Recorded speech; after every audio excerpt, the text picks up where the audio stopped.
और अविनाश फिर से अपनी हरकतों पे उतर आए हैं, जिसके लिए चाहत की माँ ने उनको खदेड़ा था अच्छी तरह।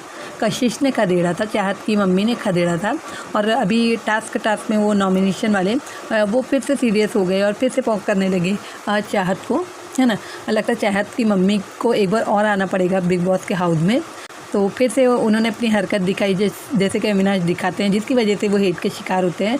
बाकी सब सही है, तो फिर से वो पॉक करने लगी ताकि चाहत कुछ बोले, और इसी चक्कर में मेरे ख्याल से उसकी काउंटिंग गलत हो गई है। तो वो प्लान बना के आए थे रजत जैसे, वही जैसे फिक्स था नॉमिनेशन का टास्क, तो उस तरह वो हार गए। लेकिन ये पार्शियलिटी बिग बॉस हर टाइम करते हैं, हर टाइम। जैसे कि मैंने रजत का पहले का भी उनको टाइम गॉड थे जब का बताया था, उसके बाद कितने ही टास्कों में पार्शियलिटी की गई। ईशा को इग्नोर किया और रजत को पकड़ लिया।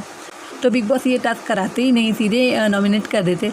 अब तो चाहत है, श्रुतिका है और रजत है, वो नॉमिनेट हो चुके हैं। अब देखिए निकलता कौन कौन है बाहर।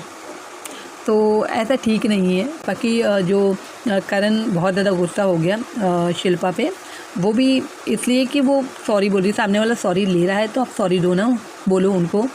जब विवियन सॉरी ले ही नहीं रहे और उनका पारा हाई ही रहता है हर टाइम, उनके साथ नहीं, ईशा और अविनाश के साथ नहीं। तो कल वाले इस बोरिंग एपिसोड में भी चुम ने लास्ट में बहुत इंटरटेन किया, हंसाया सबको।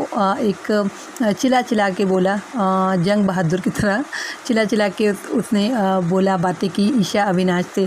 उन्होंने भी चिल्ला के रिप्लाई दिया और मज़ा आया। चुम की खुशदिली असल में वो करणवीर के साथ रह के उसकी तरह हो गई है ना। खुश मिजाज लोगों के साथ रहेंगे तो आप भी वैसे ही होंगे, है ना। और जो माइंड से चलने वाले, जो पॉक करने वाले, जो फाइट करने वाले, वैसों के साथ में रहेंगे तो आप लोगों से वैसे ही बर्ताव करेंगे।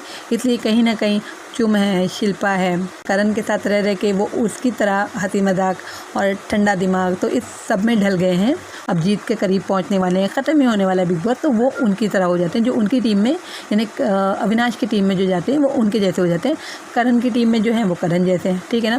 तो चुम ने बहुत आखिर में थोड़ा सा इंटरटेन कर ही दिया। और उसी में ईशा ने जो है अविनाश को पैर की जूती बोल दिया। अब अविनाश क्या ना करता, मरता क्या ना करता, है ना। तो अविनाश ने भी हाँ कह दिया, क्योंकि इंसल्ट तो हो गई अविनाश की जब ईशा ने उसको पैर की जूती ही बोल दिया। तो चुम ने कह रही है कि कहीं ना कहीं दिल की बात जो थी वो ज़बान पे आ गई ईशा के, और अविनाश को तो एक्सेप्ट करना ही था। अब बेइज्जती हो गई तो फिर बेइज्जती को भी रखना ही पड़ेगा ना। जबकि जो ये फेक लव अफेयर चल रहा है अंदर ही चल रहा है, बाहर होता